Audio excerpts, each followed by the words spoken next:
Good morning, my old friend. Hey, buddy. How's it hanging? Great! My wife and daughter are doing swimmingly. The boarders are peaceful. My subjects seem to be happy. Glad to hear it. I assume you're here for your weekly payout? Well, I didn't want to be gauche and bring it up myself. No worries, buddy. I know you care about me beyond the gold I poop on demand. Okay, are you ready? Oh, I'm ready. Incoming! You never cease to amaze me, my old friend. Glad to help. Now, could you hand me that hemorrhoid cream? Fucked up fairy tales with Liz. Ding! Hello, friends. So you've met the king and his gold-shitting donkey, and like the man said, things are going pretty well for him. At least they were, until they weren't. Remember that wife he mentioned? Well, she was not long for this world. She came down with a fever that only got worse, and she knew she wasn't going to make it. And she wanted to ensure that her husband couldn't possibly remarry again. Girlfriend was that possessive, folks. So she gave him what she hoped was an impossible task. Husband, I am sure to die before the night is over. Will you make me a promise? Anything for you, my love. If you meet someone wiser and more beautiful than I am, only then will you remarry and try for an heir? Well, we have a daughter, my dear. Why would I try for an heir? Ah!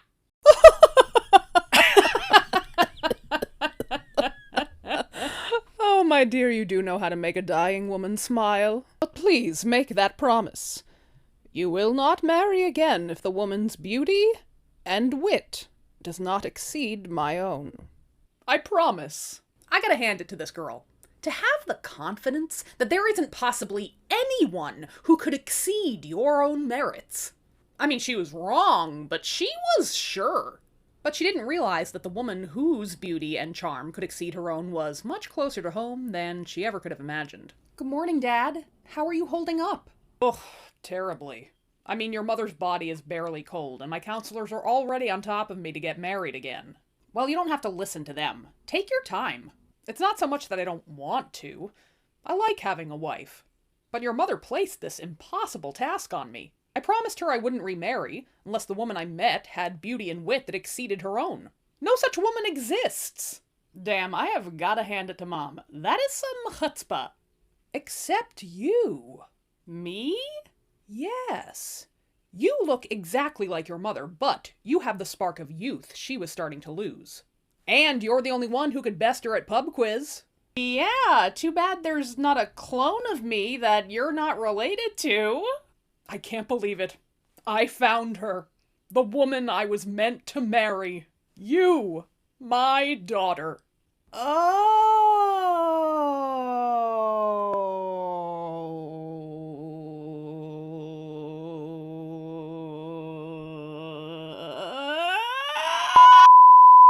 The adventure that follows includes a rather uncreative fairy godmother, a devastating betrayal, a very bizarre disguise, and a prince who may not be as dumb as he seems. The princess knew she had to bring in someone very powerful to get out of marrying her own father. So she quickly called on her fairy godmother, a fabulous woman who lived in a grotto of coral and pearls. Hello, darling. So, the rumors are true? Dad's lost his marbles and he's ready to make it legit before God and witnesses? Ugh, you mean my trauma is local gossip? You have to admit, it's the wildest thing to happen here since that incident with that Bluebeard man. What the hell am I gonna do? Dad won't hear any argument against it. You need to give him an impossible task to complete before the wedding. You think so? Because Mom tried to give him an impossible task and that just made things worse. Well, don't blame your mother for your father's horrid actions. Besides, she didn't have me to guide her. Go back and tell your father he has to fulfill several demands before you will agree to marry him. Then tell him to get you a gown the color of the sky. So, a blue gown? Bitch, it's not that simple. The sky changes. Blue skies, cloudy days, sunrise, sunset. Sure, he may get it right on Monday, but by the time the hour changes, he'll be totally off. Good point. Okay, I'll make the demand. But the women didn't realize how badly the king had fallen in lust. He called in every tailor he could and demanded that they produce this gown the color of the sky under penalty of death. And either those tailors were super talented or they found some magical help of their own because they produced that gown. Can you believe it? He got the sky dress! What do I do now? Oh, okay. This time demand a gown the color of the moon. But he got the sky dress. How is that demand more impossible? Well, my mistake was that we can see the sky, but no one has ever seen the moon. How could he even know what color it is? Well, you can guess how it went down, kids. I guess someone's been to the moon, 'cause here it is, godmother, a moon dress. Damn, that's the color of the moon? It's just gray? Talk about a letdown. Help, please? Sundress. What? Ask him for a dress the color of the sun. The sun is a giant ball of gas. Are you sure about that? What, you think a woman of magic can't also support science? Anyway, yeah, like he can produce a gown the color of a roiling ball of gas. Okay, godmother, I'm coming in, but don't look directly at me. He didn't! He did! Okay. I think we've been going about this all wrong. I've been telling you to have him obtain new things for you, but maybe what we need to do is have him get rid of something he loves more than anything. Well, the only thing I can think of that he loves that much is... Oh no! Oh, yes. Demand he kill that gold-shitting donkey. But he's such a nice donkey, and he's been so good to us. He funds everyone's health care and some really nice subsidies for the arts. No man would kill an animal that keeps his country that rich. Trust me, when it comes between you and the bottom line will always win. But the women were still underestimating how greatly the king wanted to please his daughter crush. Hello, old friend. Hey, buddy. Why so glum? I don't know how to say this. You know I love you, don't you? I love you too. You know you can tell me anything. Unburden yourself. My friend, I have to kill you. What? But why? Why ever would you have to do such a horrible thing? I wouldn't even consider it if it weren't for such a noble cause. Well, I guess I understand. If it's for a very good reason. For the greatest reason of all. For love. Love is a very noble reason. If I don't kill you, I cannot marry my daughter. Excuse me? Yes, my daughter is refusing to marry me unless I bring her your skin.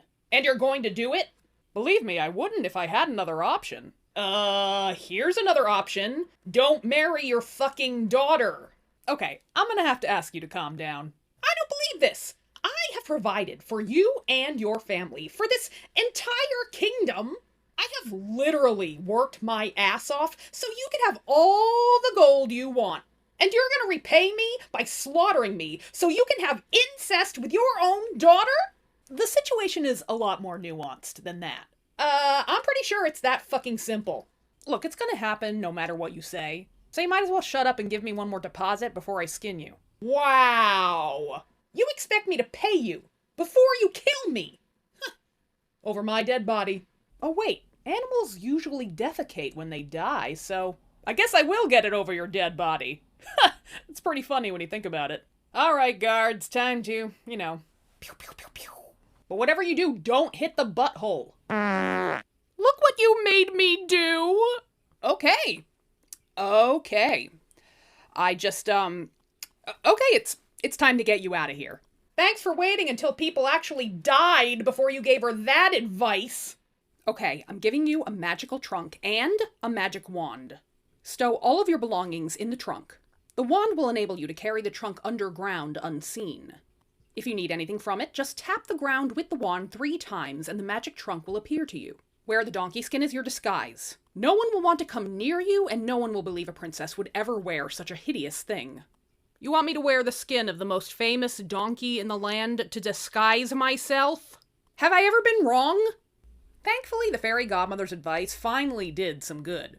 The princess made her escape in the night, and it truly did seem like she disappeared. She journeyed to a faraway kingdom, begging for work along the way. No one wanted to give work to the weirdo wearing a donkey skin for a cloak, but eventually she came to a farm that was desperate for the extra help. All right, so you'll wash the rags every night, then clean out the pig troughs. So get your ass over there and start working. Wow, haven't heard that one before. And just get to work, Donkeyskin. The princess made a life for herself, working by day and keeping to her small room by night. On her downtime, she'd clean herself up, summon her trunk, and play dress-up with her belongings. Fondly recalling the days she could be herself, and her prettiest self at that. One day, as Donkeyskin was scrubbing up after the pigs, she noticed a visitor to the farm. A particularly hot visitor. Hey, who is that? Oh, that's the prince of this land. He stops here on his way back from hunting trips to check out our aviary. I'm a bird guy. You see, what you got over there is a yellow-breasted booby. That one over there is an extra-large woodcock. Oh my god. I don't believe it. The deep-throated, bushy tit babbler. Wow, what I wouldn't give to be such a man's true love. Well, maybe someday he'll want a pet, Donkeyskin. Donkeyskin went on loving the prince from afar, but soon the tables would turn. For the prince found himself wandering around the farm one day and took his wandering indoors. He peeped through the keyholes of each room like a creep, and in one room he saw Donkeyskin all dressed up in her sungown. Hot damn, that is the finest lady I have ever seen. Okay, I'm gonna introduce myself. Wait, I can't do that. What the hell am I gonna say? Oh, hello, miss, I was just peeping through your peephole like a fucking weirdo. She'll never want to talk to me then. He left, but he couldn't get Donkeyskin out of his mind. In fact, he became so forlorn, he was bedridden. Summon one of the farmhands from the aviary. I have some questions for them. You wanted to see me, your highness? Who lives in that little room in the back corner of your barn? Oh, I think that's Donkeyskin's hovel. Why ever would a beautiful woman like that have such a horrible name? Tell me why. Tell me why she'd have such a terrible name. Well, that's just a nickname we gave her. But I don't think you're thinking of the same woman. Donkeyskin is the crudest, most bizarre little wretch on the farm. Well, I saw an incredibly beautiful and grand woman in there, wearing a dress as bright as the sun. Yeah, I'm sure you did. Look, I want to meet this Donkeyskin. Tell her to bake me a cake. It's the only thing that will relieve my suffering. Isn't that right? Isn't that right, Mr. Poopsie Whoopsie? I'm telling you, I do not get paid enough for this shit. Donkeyskin opted to bake the cake right in her tiny hovel. Good thing I thought to pack my KitchenAid and my Easy Bake Oven. She decided to shoot her shot by leaving the prince a little mystery clue. A ring baked right into the cake. Hello! Look at this ring! Why would such a slovenly farm lady wear a fancy ring like this? I'm putting it under my pillow. Maybe the Tooth Fairy will bring me the lady who wears it. The Tooth Fairy did no such thing. The prince's advisors suggested he get married. For if he was indeed lovesick, surely marriage could be a cure. Fine, but I'm only interested in marrying the woman who fits this ring. The ring was teeny tiny, and news of its diminutiveness made its way around the kingdom.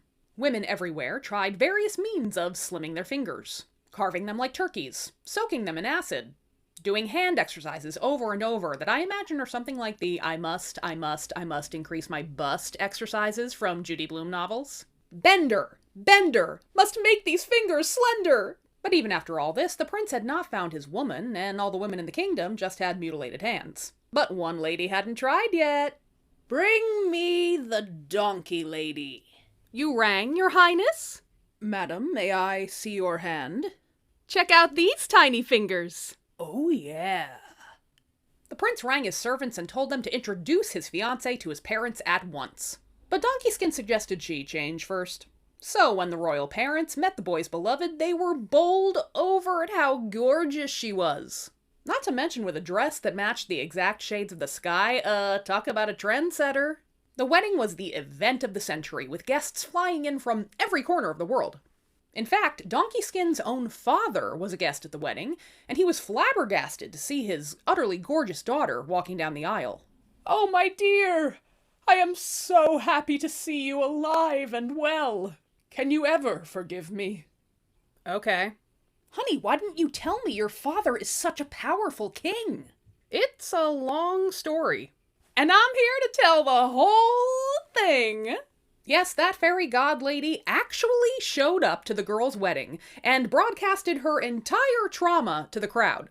I imagine it was like one of those horribly TMI best man toasts. And that king was so thirsty for that ass, guilty, that he killed his own ass, like a complete ass. Why did I invite these people? Great question, girl. The end. I hope you enjoyed our debut Beyond the Paywall fucked up fairy tale. It was a little weird to make a video like this knowing I definitely would not be trying to go viral with it. But I'm glad to know that the people I love who love me will definitely get to see it. Next month will be the tale of Mira, and I'll put up a poll soon for April's fucked up fairy tale.